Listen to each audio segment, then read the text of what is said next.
你好，你的变形金刚的那个启动音效已经做好了哈。那现在电源这个是接24伏，它其实24伏、12伏都可以啊。好，那我现在是用24伏做测试。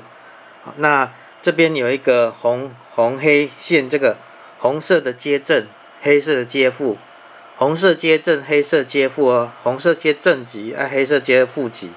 好，接错了会烧掉哦。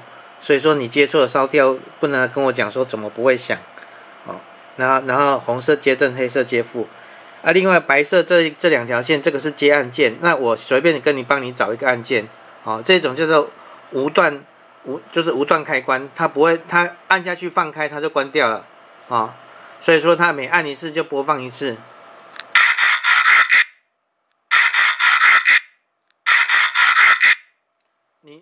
你在影片里面可能听不太出来它的音量有多大，那我用分贝器测量给你看，大概就是120分贝。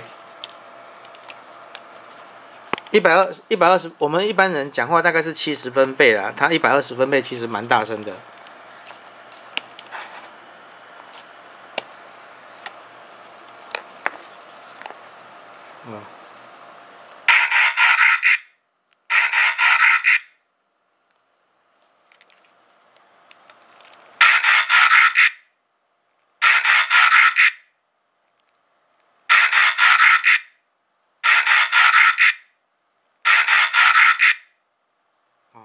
大概就是120上下，就是那个就是音量就这样子，那就现在寄出去给你，按一下，你看。